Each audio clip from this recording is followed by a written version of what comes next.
Few commanders in history have been capable of commanding a large and complicated force, military and political genius, such as Julius Caesar, Genghis Khan, Alexander the Great, Napoleon Bonaparte, and Mustafa Kemal Ataturk, who brought the world to a halt in every century, are still unsurpassed now. And in today's world, we have seen and heard the end of the delights of those who strive to emulate them. Perhaps Russian President Vladimir Putin attempted to approach them with the Ukraine war. But as we have previously stated, only a few people in history have been able to manage politics with a large and mixed army in wartime, internal autonomies, and foreign states. But President Vladimir Putin is certainly not one of them. Putin's fake theater, which he played for 20 years with charisma and exaggerations, is now being approached as the curtain closes. President Putin, who fell into a great chaos with the rebellion started by Wagner Group boss Yevgeny Prigozhin, did not know how to get rid of this chaos. In addition, different ethnic groups and autonomous companies in the Russian army are preparing to see the true face of this phony warmongering and pulled the plug on Putin. In this news, we will discuss the beginning of Putin's end. The Scarlet Sails Festival is one of Russia's most celebrated festivals. It culminates in a stunning light show with fireworks erupting across St. Petersburg above all ships, including red sailboats along the Neva River. Members of the Russian elite officials and oligarchs gather to drink champagne on their luxury yachts, while young people wander around the city and drink by the river. No one enjoys it more than President Vladimir Putin, who loves this student holiday in his hometown and never misses a private party watching the ships pass by on the river. This year's festival was no different. President Putin went to the festivities without a hitch. He attended the show from the yachts of Yuri Kovalchuk, Putin's best friend and one of Russia's most influential oligarchs. This was quite strange because the festival was on Saturday, June 24th.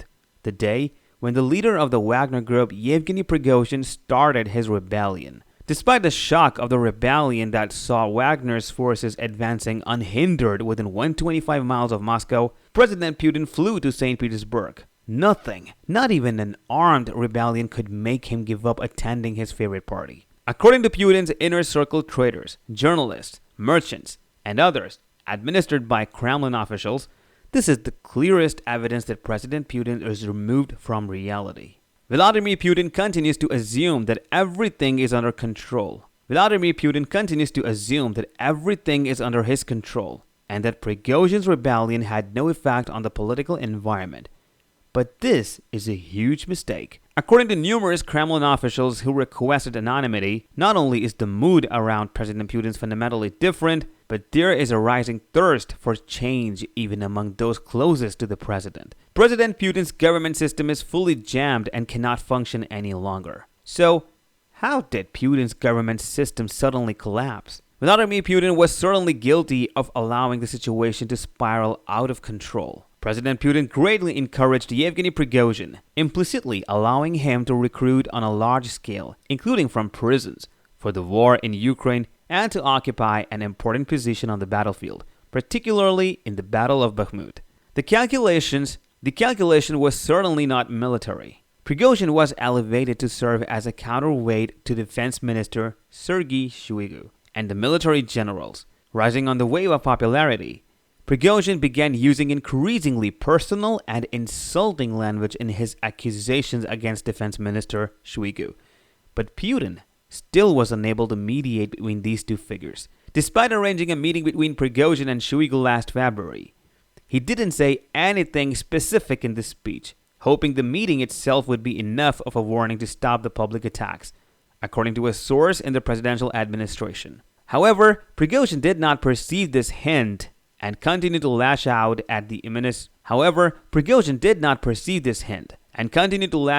military commanders. In the weeks after the meeting, Prigozhin traveled the country like a politician, running an election campaign, meeting potential supporters, and criticizing the war effort. In this too, he was not hindered by the Kremlin, who knew his plans but chose not to do anything. As Commander Prigozhin's popularity grew and he replaced the former Russian deputy defense minister as Wagner deputy commander, Putin held back. This move by Commander Prigozhin was a clear sign that he had high-profile admirers among the security forces. But sources close to Putin, who do not want to be named, state that Putin has not met with Prigozhin for months. This silence is also a very important issue in the Wagner revolt. In early June, Minister Shoigu tried to put pressure on private companies like the Wagner Group by getting all mercenaries to sign a contract with the military. Commander Prigozhin, on the other hand, was unable to contact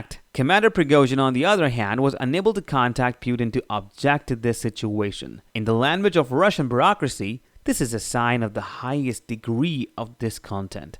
Also, a source close to the president said that if Putin had talked to Prigozhin or at least instructed someone in the administration to do so, he could have easily prevented the uprising. Instead, Commander Prigozhin, who had no access to the Kremlin and feared losing his autonomy, embarked on his unsuccessful uprising. The revolt immediately flared up. For Prigozhin, acting with pride and anger, this certainly marks the end of his political and military career. Things might have been different if he had taken the time to mount a revolt, perhaps waiting until the fall while building deeper support across the security apparatus. Instead, the Wagner commander was exiled to Belarus after a deal